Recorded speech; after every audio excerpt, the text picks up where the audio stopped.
comment on fait fonctionner ça? Ah, voilà. Euh, tout notre système de développement, il est basé, alors j'appelle ça des chimères fondatrices, on pourrait appeler ça des mythes, on pourrait appeler ça d'autres façons, mais c'est des choses sur lesquelles on ne se pose même plus de questions et sur lesquelles on ne s'est pas posé de questions pendant très très longtemps. Par exemple, la planète inépuisable. On part du principe que, et depuis longtemps, hein, c'était d'ailleurs la première école de pensée économique, les physiocrates en France au début du 18e, qui partait du principe que les ressources terrestres étaient là pour servir, qu'il fallait puiser dedans, que c'était même une injonction, j'allais dire, divine, et qu'il n'y avait aucun problème puisque c'était à toute fin pratique inépuisable. Donc ce mythe de la planète inépuisable, on le retrouve évidemment dans beaucoup de prises de position. Le pétrole est un exemple, mais bien des ressources minérales et bien des ressources dites renouvelables subissent ce problème de cette impression qu'on a que les ressources de la planète sont inépuisables.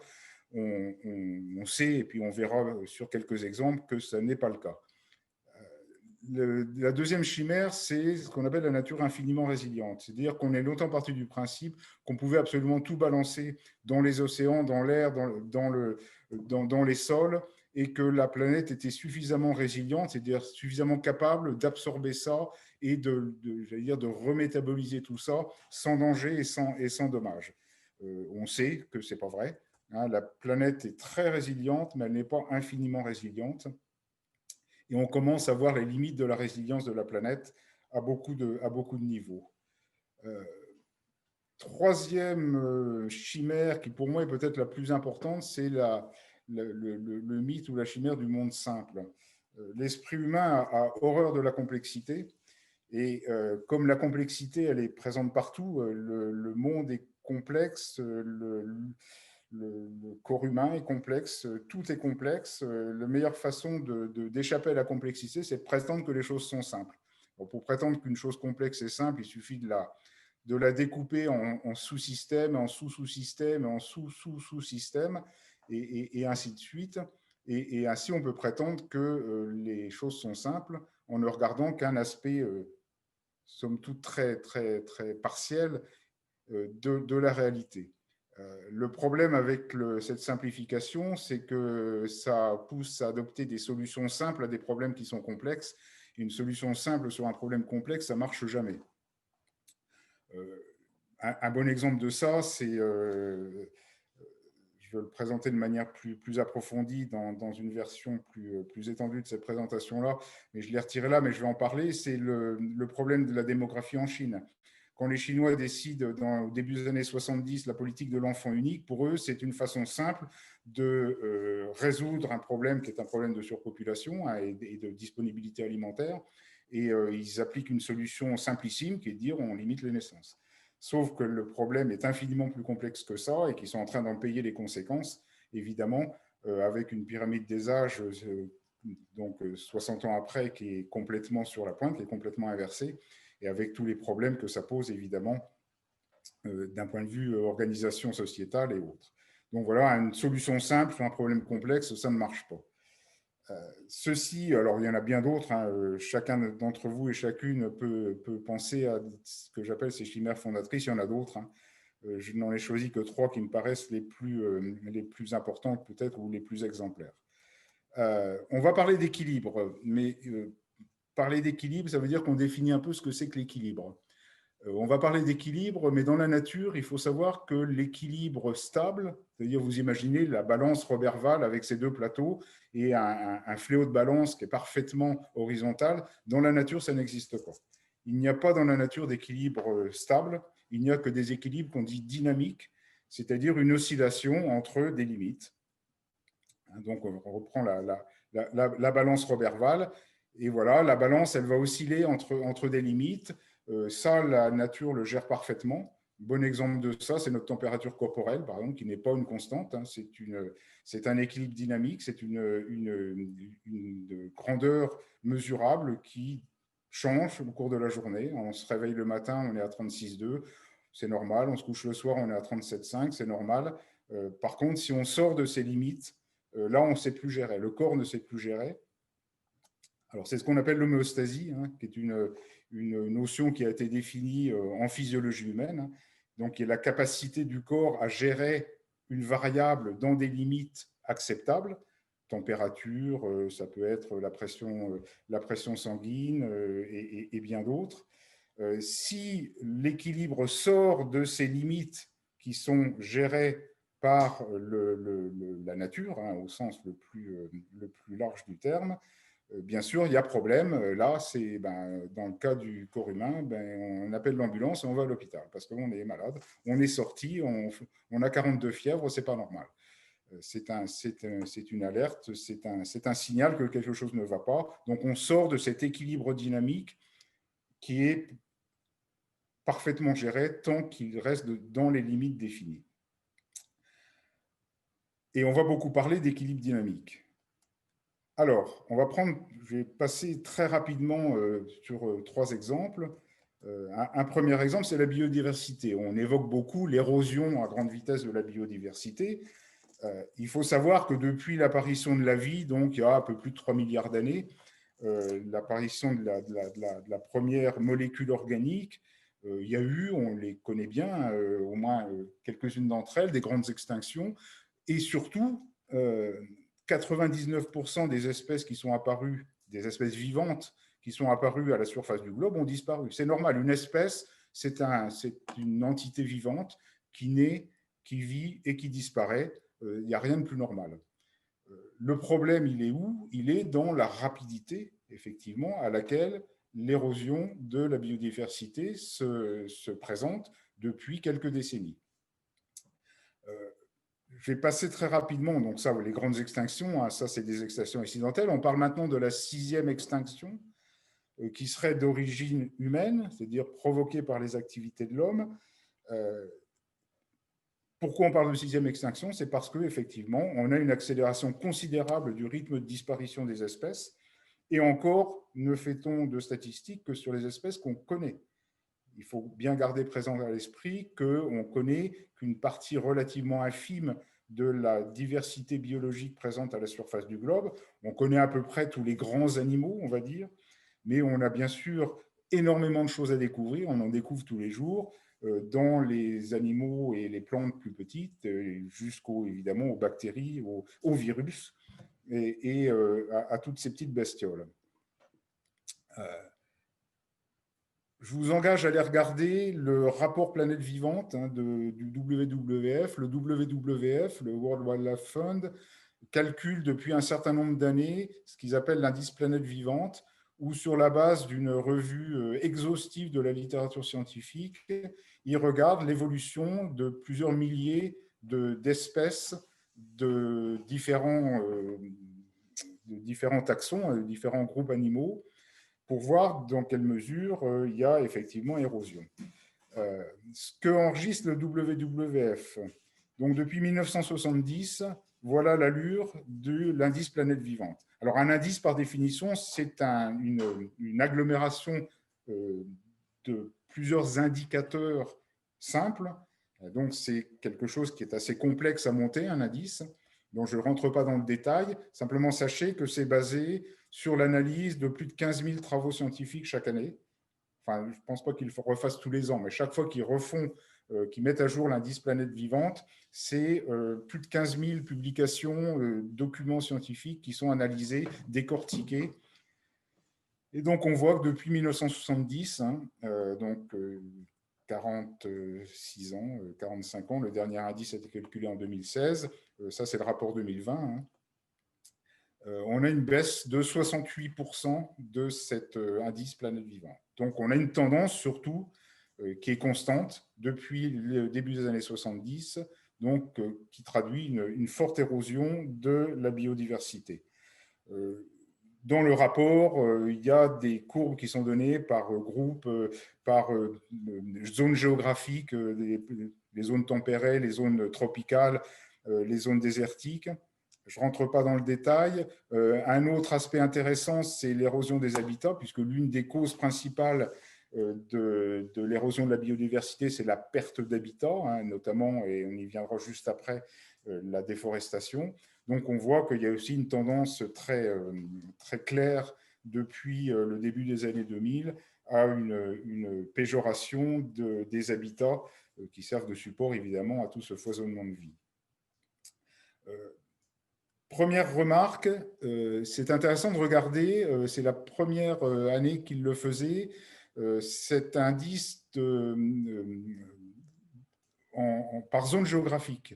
Donc, ils ont pris les zones géographiques qui sont définies par alors je ne me rappelle jamais, l'IPBES, c'est-à-dire la plateforme intergouvernementale scientifique et politique sur la biodiversité et les services écosystémiques, qui a défini 5 grandes régions, donc de gauche à droite, Amérique du Nord, Europe, Asie-Pacifique, Afrique et Amérique du Sud et centrale et Caraïbes. Et ils ont calculé cet indice-là pour chacune de ces régions-là. Ce qui est frappant, sans rentrer dans le détail, quand on regarde l'hémisphère nord, c'est-à-dire Amérique du Nord et Europe, on voit des baisses fortes, mais 33% dans un cas, 24% dans l'autre. Quand on passe dans l'hémisphère sud, 45% en Asie-Pacifique, 65% en Afrique et 94% en Amérique du Sud et Amérique centrale. Donc là, on a un déséquilibre environnemental, évidemment, l'érosion de la biodiversité, mais aussi on commence à percevoir une autre sorte de déséquilibre, qui est un déséquilibre à la fois économique et sociétal, où on voit, sans faire de discours tiers-mondiste, qu'entre l'hémisphère nord et l'hémisphère sud, il y a des grosses différences. Pourquoi? Parce que éviter l'érosion de la biodiversité, d'une part, ça coûte de l'argent, parce que ça demande à mettre en place des procédures et des processus, et d'autre part, ça indique aussi qu'une bonne partie des activités humaines qui portent atteinte à l'environnement, elles sont déléguées par les pays développés elles sont déplacées par les pays développés vers les pays du Sud. Un autre exemple qui me tient à cœur, parce que c'était pendant une bonne partie de ma carrière, ma spécialité, c'est la pêche et l'aquaculture. Quand on regarde l'évolution des tonnages de produits mer, eau douce, que ce soit pêche ou aquaculture, voilà ce que ça donne. La pêche en eau douce, donc on passe de 5 millions de tonnes en 1974 à 12 millions de tonnes en 2018. La pêche maritime, on passe de 57 millions à 84 millions de tonnes. L'aquaculture en eau douce, qui est la plus traditionnelle au départ, de 2 millions à 51 millions de tonnes. Et l'aquaculture marine, essentiellement le saumon, de 2 millions à 31 millions de tonnes. Donc vous voyez, on passe en 74, si je fais le total rapidement, 66 millions de tonnes, on passe à 160 et quelques millions de tonnes, 172 millions de tonnes, je pense, en 2018. Donc une augmentation extrêmement importante de la ponction donc, sur les milieux aquatiques. Et si on regarde uniquement la pêche maritime, on regarde le taux d'exploitation des stocks, on voit que les stocks sous-exploités, c'est-à-dire les stocks de poissons qui sont peu ou pas pêchés, on en avait 39% en 1974, on n'en a plus que 6%. C'est-à-dire que la réserve finalement halieutique, la réserve de stocks de poissons qui sont en état de sous-exploitation est passée de 39% à 6% entre 1974 et 2017.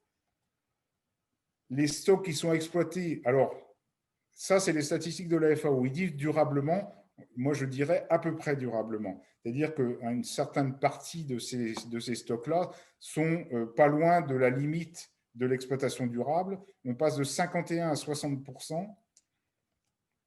Et les stocks surexploités, on passe de 10% à 34%. Donc on est une situation où effectivement la pression de pêche sur les océans du globe a augmenté de façon considérable et met en danger un certain nombre, une partie importante des stocks de poissons. Et bien sûr, tout ça pour l'alimentation humaine et l'alimentation animale.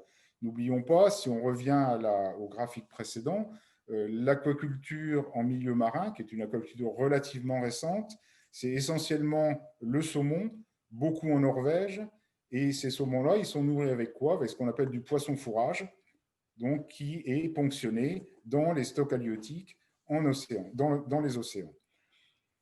Sans parler bien sûr des problèmes de pollution, de destruction d'habitats dans les zones côtières dues à l'aquaculture intensive, qui est à peu près aussi, comment dire, je dirais néfaste et condamnable que l'élevage intensif, l'élevage en batterie, puisque c'est vraiment très similaire au niveau des densités, sinon d'ailleurs supérieures.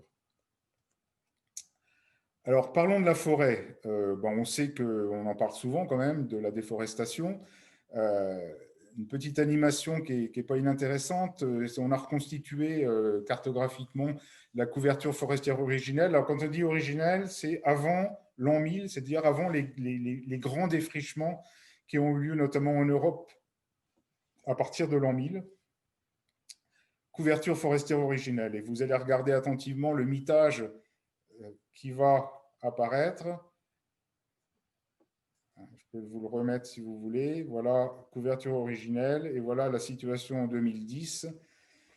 Depuis 2010, ça ne s'est pas arrangé du tout. Donc, on voit qu'à la fois la forêt boréale, c'est-à-dire la forêt au nord, et la forêt équatoriale subissent bien sûr des taux de déforestation élevés. Mais bien sûr, plus dans la forêt équatoriale que dans la forêt boréale. Une des raisons pour cela, et cette carte-là montre un petit peu ça, on parle des pourcentages de changement, des taux de changement. Grossièrement, très rapidement, tout ce qui est dans les tons verts, ça veut dire que quand on coupe un arbre, on en plante au moins un de plus.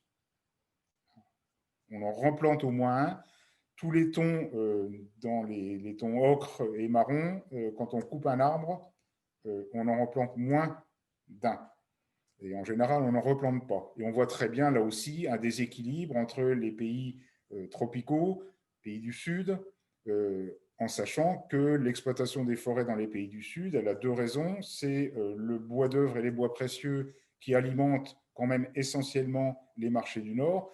Quand on coupe un teck en Indonésie, ce n'est pas pour construire une maison en Indonésie, c'est pour faire un pont de bateau ou un plancher de salle de bain luxueux dans un pays développé.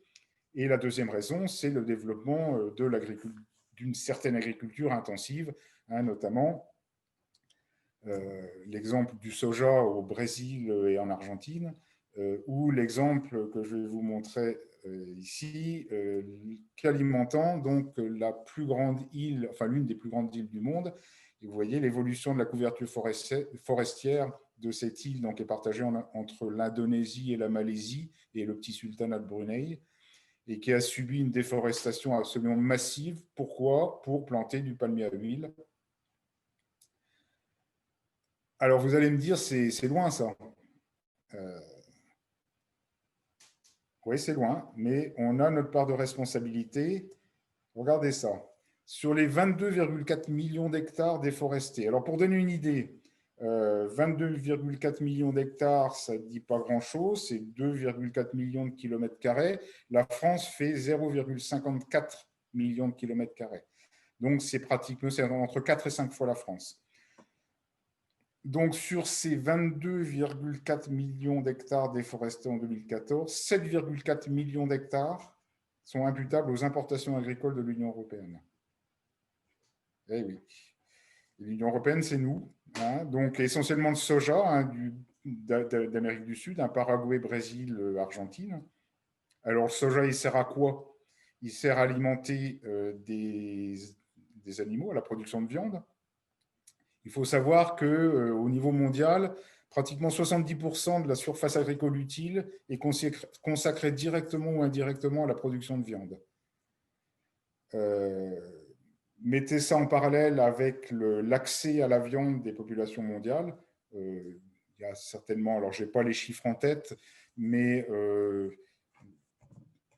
vraisemblablement autour de 20 ou 25% de la population mondiale a un accès régulier à de l'alimentation carnée. Et ça occupe 70% de la surface agricole utile. On voit l'huile de palme que j'évoquais avec l'Indonésie, le cacao, le café, voilà. Ce n'est pas une liste exhaustive, mais vous voyez qu'en tant que consommateur européen, on a une responsabilité dans les déforestations qui ont lieu au Brésil, en Indonésie, en Argentine, en Malaisie, et dans les pays africains. Voilà. Il ne s'agit pas de culpabiliser, mais simplement de réaliser qu'on joue un rôle dans cette évolution-là. Alors, bah oui, je ne pouvais pas ne pas parler du changement climatique, hein, la Terre sous serre. Alors, je ne sais pas quel est votre niveau d'information sur l'effet de serre et ses impacts. Donc, je vais très rapidement faire un petit rappel. L'effet de serre, c'est un effet naturel qui est absolument vital. Grâce à l'effet de serre, la température moyenne à la surface du globe est de 15 degrés. S'il n'y avait pas d'effet de serre, elle serait de moins 18 degrés. Donc, c'est évident que s'il n'y avait pas l'effet de serre, qui est encore une fois un effet tout à fait naturel, la vie ne se serait pas développée à la surface de la planète Terre comme elle s'est développée. Elle se serait peut-être développée, mais certainement pas de la même manière. Ceci étant dit, il était intéressant de regarder comment ça se passe sur les quelques dernières centaines de milliers d'années. Il y a un sondage qui est devenu célèbre, qui est ce qu'on appelle le sondage de Vostok, où une équipe franco-russe, en fait, a foré les glaces de l'Antarctique sur une période de 13 ans, donc entre 1989 et 2012. Il y a des techniciens, des scientifiques qui se sont amusés à forer la glace. Pourquoi la forer la glace? Parce que la glace, c'est de la neige au départ, que la neige, en se tassant, forme de la glace et enferme en fait des petites bulles d'air. Donc, c'est une formidable machine à remonter le temps, cette épaisseur de glace. Alors, on parle d'un sondage sur 3769 mètres, c'est-à-dire au bout de 3769 mètres, ils sont tombés sur la roche. Ça a pris, vous voyez, quand même 13 ans dans des conditions évidemment extrêmement difficiles. Voilà l'emplacement du sondage. Et ils ont sorti des carottes de glace. Et les carottes de glace, on les découpées en petites tranches. Et dans chaque petite tranche, on a prélevé l'air contenu dans les bulles piégées dans la glace. Et on a fait tout un tas d'analyses sur ces bulles d'air. Alors, il ne faut pas vous effrayer, il ne faut surtout pas regarder le détail de ce graphique-là. Alors, ce graphique, il dit quoi? Sur l'axe horizontal, c'est le temps. Hein, donc, on part du temps présent, 0, à droite du graphique, et on remonte sur 800 000 ans. Donc, on va de 0 à moins 800 000 ans. Et puis, on a deux indices qui sont un indice qui traduit la quantité de gaz carbonique, ce fameux gaz carbonique, un des principaux gaz à effet de serre, et un indice de température. On ne regarde pas le détail, ce n'est pas ça qui est important. Qu'est-ce qui est important de voir? C'est que, alors, l'homme, il apparaît, l'homme en tant qu'influenceur de la nature, il apparaît vraiment à l'extrême droite du graphique, et Homo industrialis, il apparaît dans l'épaisseur du trait du zéro, ou à peu près. Donc, on peut dire que sur cette période-là, l'influence de l'homme, elle est pratiquement nulle. Et qu'est-ce qu'on voit? On voit une oscillation. On voit une sorte de grande respiration. C'est à peu près tous les 100 000 ans, 80, 100 000 ans, il y a montée, descente de cet indice gaz carbonique. C'est-à-dire qu'il y a des périodes où la quantité de gaz carbonique dans l'atmosphère va être plus importante, donc où la température va être plus élevée. C'est des périodes tempérées. Et il y a des périodes où la quantité de gaz carbonique dans l'atmosphère va être plus faible, donc les températures plus basses, parce que l'effet de serre sera moins important. Ça s'appelle des périodes de glaciation. Évidemment, entre ces grandes respirations, entre ces grandes oscillations, il y a des oscillations de plus courtes périodes. Par exemple, le petit âge glaciaire au XVIIIe siècle, dans les années 1740-1750, serait une de ces petites oscillations. Mais vous voyez qu'il y a une homéostasie planétaire, hein, rappelez-vous cet équilibre dynamique. La planète, elle gère très bien ça. Il est vraisemblable qu'elle a géré ça bien avant. Là, on est remonté 800 000 ans. Dans l'histoire de la Terre, c'est un clin d'œil. Mais il est vraisemblable que ça se passait comme ça jusqu'à ce qu'on vienne, évidemment. Alors malheureusement, nous, on arrive en plus sur une période ascendante. C'est-à-dire une période de taux de gaz carbonique élevé. Et effectivement, le problème, il est là, c'est qu'avec nos activités, on en rajoute. Alors, je ne reviens pas sur le phénomène, hein, simplement pour dire que les activités humaines, un certain nombre d'activités humaines, bien sûr, la combustion des carburants fossiles, charbon, pétrole, gaz naturel, contrairement à ce que certains essayent de nous faire croire, le gaz naturel n'est pas une énergie renouvelable et n'est pas une énergie neutre en carbone. Hein. C'est un peu moins mauvais que le pétrole, mais ce n'est pas bon du tout.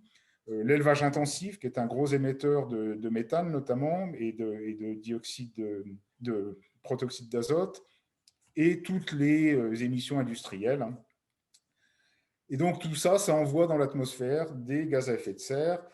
Pour donner une idée, historiquement, dans les relevés du sondage de Vostok, la quantité la plus importante de gaz carbonique jamais détectée dans l'atmosphère était de 300 parties par million. Retenez le chiffre 300. Actuellement, on est à 450 et tous les modèles prédictifs que font tourner donc des laboratoires très, très bien équipés pour voir qu'est-ce que ça va donner, tous vont dans le même sens d'une augmentation du taux de gaz carbonique dans l'atmosphère. Et certains, alors les prévisions après oscillent d'ici 2100 entre 500, 550, 600 et certains prévoient jusqu'à 1000. Donc, et là, on ne sait pas ce que ça va donner. On ne sait pas ce que ça va donner. Sinon, que ça va occasionner des bouleversements importants. Alors, j'entends souvent les gens dire, mais on parle de 2 degrés, c'est quoi 2 degrés? Je me lève le matin, en ce moment, il fait 3 degrés. En fin d'après-midi, il fait 12 degrés. Ça fait 9 degrés de différence. Ne pas confondre météo et climat. Météo, c'est du court terme et c'est du local. Climat, c'est du très long terme et c'est du global. Hein. Sachez la différence entre une période tempérée comme celle qu'on vit en ce moment et une période de glaciation où vous imaginez, vous avez 300 mètres de glace au-dessus de la tête, c'est 5 degrés de température globale. C'est une différence de 5 degrés. Donc tout ça pour dire que 2 degrés, c'est très très significatif à l'échelle globale quand on parle de climat.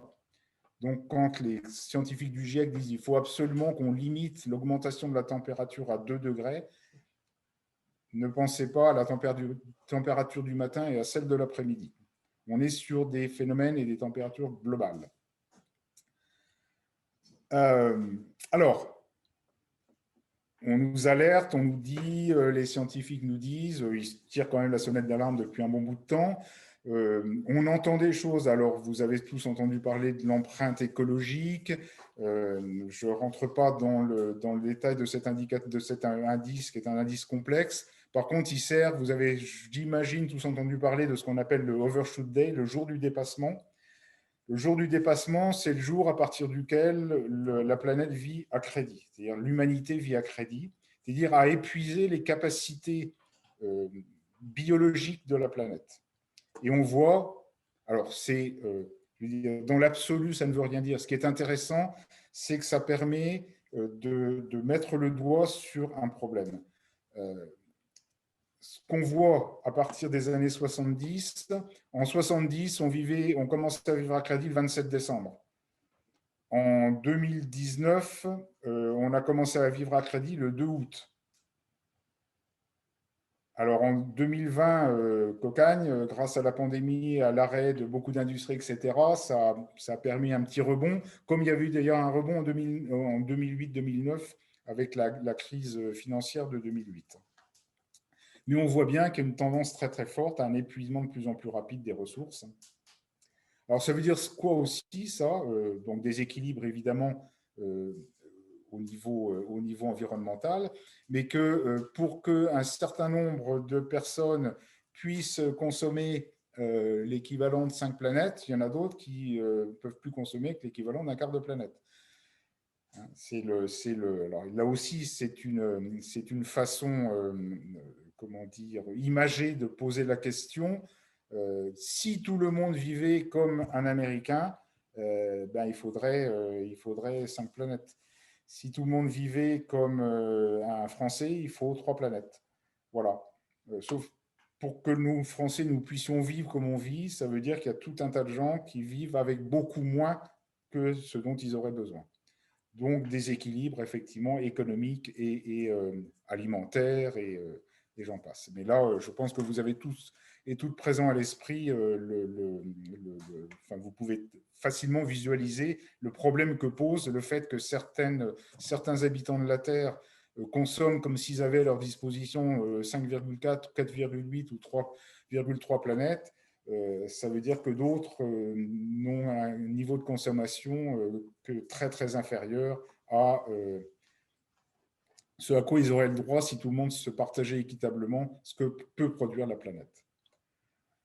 Alors, encore une fois, j'ai fait des choix, je vais évidemment très très vite et certainement trop vite.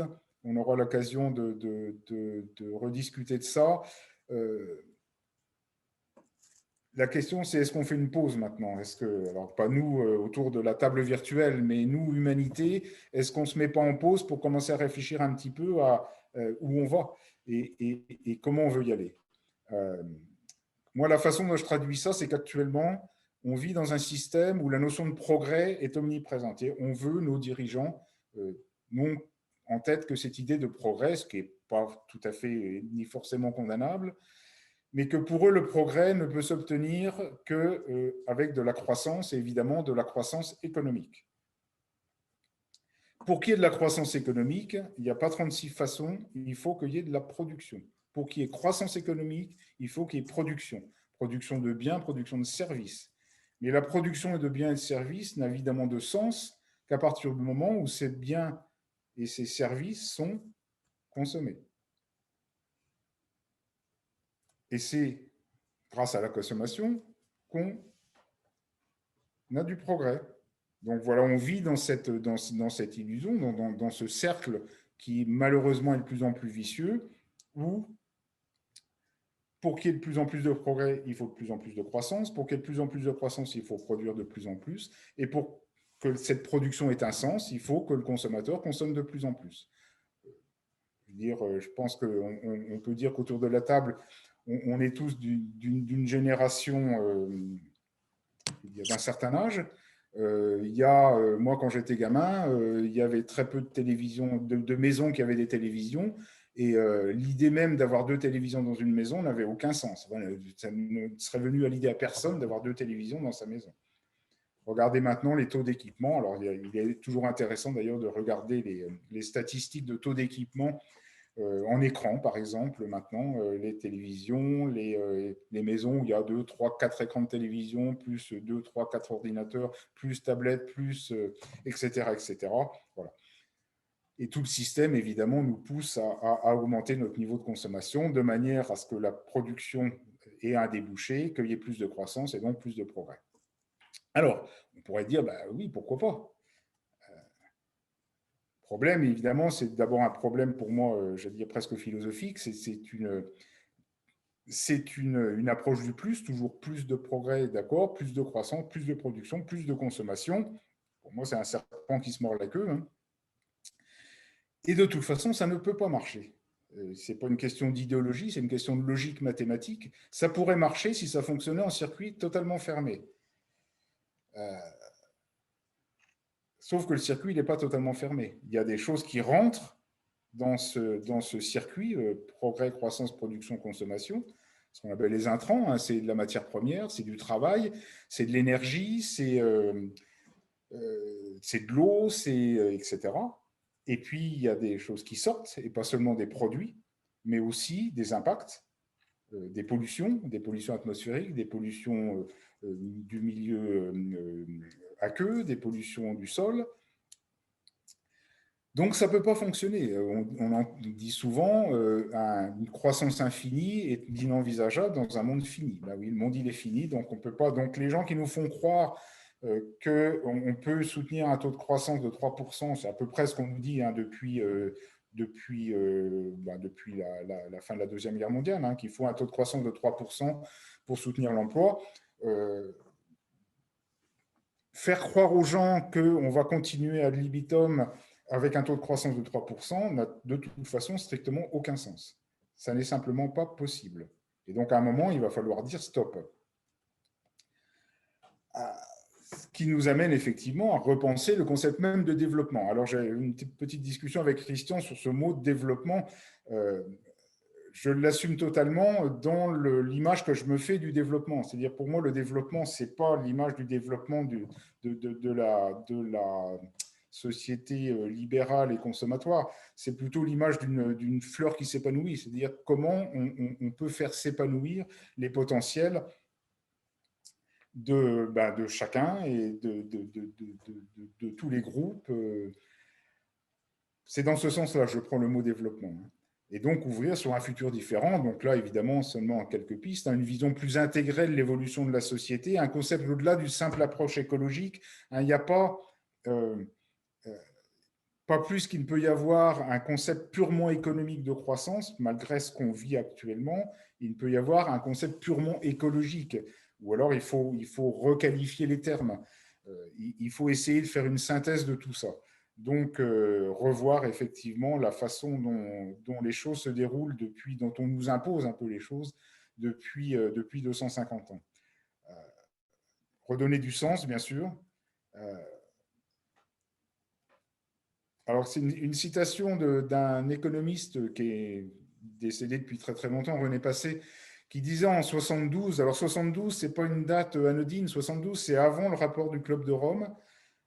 Donc, c'est avant les premières sonnettes d'alarme mondiales.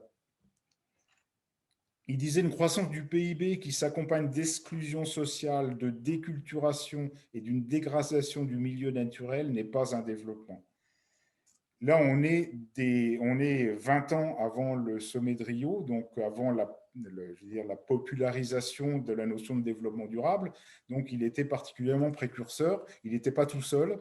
Rappelez-vous René Dumont, hein, qui était dans la même ligne de pensée philosophique que René Passé, hein, qui était économiste, mais aussi philosophe et théologien. Donc voilà, beaucoup de questions posées. Quelques bribes, quelques pistes de réponse, beaucoup de doutes, évidemment beaucoup de débats existants et à venir, mais surtout, et là j'en suis intimement persuadé, ça dépend essentiellement de choix politiques. Et comme la politique, dans un régime démocratique, c'est nous qui sommes censés la faire, il y a des décisions collectives à prendre. Et encore une fois, je ne pense pas qu'il y ait de solution autre que collective à ce questionnement, à ce débat. Voilà, je vous remercie. Voilà le choix. Merci de votre attention.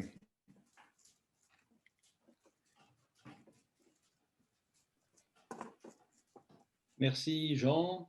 Je vais fermer ça. On peut peut-être reprendre voilà. L'écran classique, voilà, c'est ça.